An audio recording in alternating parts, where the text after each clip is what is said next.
उम्मीद है आप खैरियत से होंगे। आज दो इश्यूज़ पे आपके साथ जो है वो बात करेंगे। एक तो जो लापता अफराद का मामला है, इस हवाले से कुछ गलतफहमियाँ पैदा की जा रही हैं, कुछ बेबुनियाद इल्ज़ामात लगाए जा रहे हैं। और दूसरी बात, साबिक़ चेयरमैन पेमरा जो हैं अफसार आलम, आजकल बड़ा बयानात दे रहे हैं। हालांकि मौसूफ़ की अपनी जो अपॉइंटमेंट थी वो खिलाफ ज़ाब्ता थी और इसके लिए बाकायदा तौर पर इसको चेयरमैन पेमरा बनाने के लिए बाकायदा तौर पर जो क्राइटेरिया था उसको तब्दील तक जो है वो कर दिया गया। और आजकल जो है वो उनको असूल व ज़वाबित और कायदे कानून जो है वो बहुत ज़्यादा जो है वो याद आ रहे हैं। सबसे पहले तो मैं बात करूं कि आज जो निगरान वज़ीर दाखिला थे बुगटी, सरफराज बुगटी, उन्होंने सेनेट को बताया, बल्कि उन्होंने जो सेनेटर रज़ा रब्बानी के कुछ खदशात थे, कुछ तहफ़्फ़ुज़ात थे लापता अफराद के हवाले से, उसकी भी उन्होंने वजाहत की। और उन्होंने कहा कि जो लापता अफराद के ज़्यादातर केसेस उन अफराद से मुतल्लिक़ हैं जो कि जहाद के लिए चले गए, शाम चले गए, अफ़गानिस्तान चले गए और मुल्कों में जहाँ जहाँ पर वो समझते हैं कि यहाँ पे जहाद ज़रूरी है वहाँ पे वो चले गए और उनका नाम भी मिसिंग पर्सन में जो है वो आ गया। दूसरे उसमें वो लोग हैं जो जराइम पेशा अनासर हैं और उनके ख़िलाफ़ कानून नाफिज करने वाले जो इदारे हैं वो उनके पीछे थे, तो वो छुपते छुपाते और जो रुपोश होने के लिए वो अपने जराइम पर पर्दा डालने के लिए वो चले गए और उनको भी लापता अफराद की फ़हरिस्त में डाल दिया गया। और फिर कुछ ऐसे हैं जिनकी दुश्मनियाँ हैं और वो अपनी दुश्मनी और लोगों से डरते हुए कि उनका कोई पीछा ना हो जाए, तो वो भी चले गए और उन्होंने भी जनाब खुद को जो है वो रुपोश कर लिया। तो वो जो सेल्फ़ मिसिंग है या सेल्फ़ तो अपने आप को खुद गायब करना है, वो ज़्यादातर लोग उन्होंने कहा कि इस फ़हरिस्त में जो है वो ज़्यादातर शामिल हैं। हालाँकि लापता अफराद का जो कमीशन है वो काम कर रहा है और बहुत से जो लापता अफराद हैं उनका पता भी चला है। लेकिन हमारे यहाँ अलमिया ये है कि हम हर लापता फ़र्द का जो ताल्लुक़ है वो जोड़ देते हैं इदारों के साथ। ख़ास तौर पर सीधी सी बात है कि एक हमारा कौमी सलामती का इदारा ISI है, उसके साथ हम जोड़ देते हैं कि उन्होंने उठा लिया जी, उन्होंने गायब कर दिया जी। तो इतना भी जंगल का जो है वो कानून नहीं है। अगर वो उठाते हैं तो वो किसी न किसी तरीके से बता देते हैं कि ये शख्स जो है वो हमारे पास है। उनके अहल खाना को कम अज़ कम जो है वो पता होता है। इतना भी कोई कानून और ज़ाब्ते की तजिया नहीं उठाता जितना इनके ऊपर इल्ज़ाम लगाया जाता है या इनको जो है वो बदनाम किया जाता है। दूसरी बात,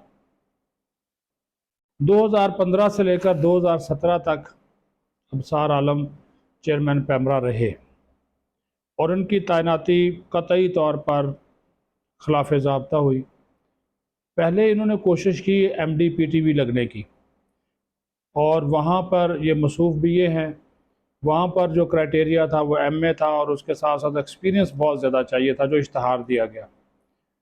तो वहाँ पर ये कामयाब ना हो सके और किसी और को MD जो है वो लगा दिया गया।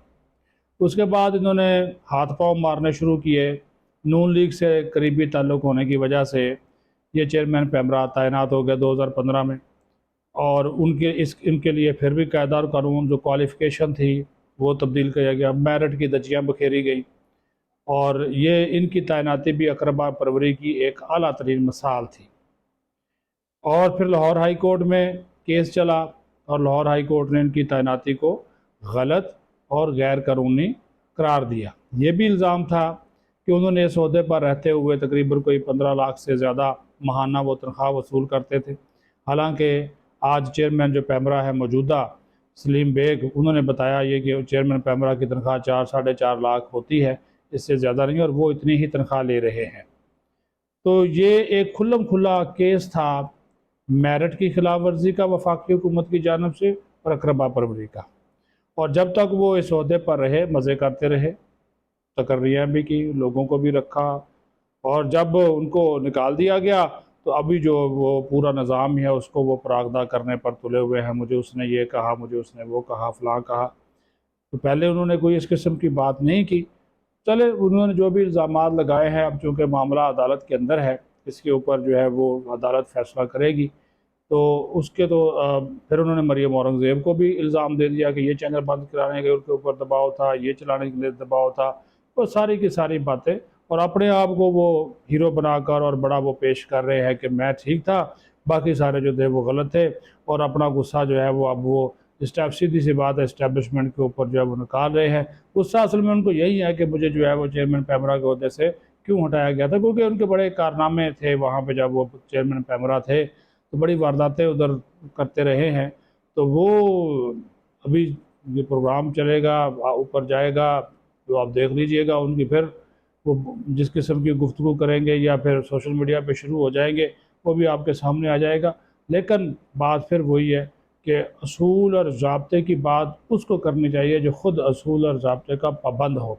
लेकिन जब आप ख़ुद सिफारिश के साथ मेरिट की दजिया बखेर कर अकरबा परवरी को फ़रोग़ देकर, बल्कि अकरबा परवरी का सहारा लेते हुए आएंगे, इस पोस्ट पर आएंगे, ओहदा हासिल करेंगे, जब आपको निकाल दिया जाएगा तो फिर हर चीज़ आपको मनफी लगेगी, गलत लगेगी, क़वायद के ख़िलाफ़ लगेगी, फिर आप हाजी कुतुबुद्दीन बन जाएंगे। ये नहीं होता।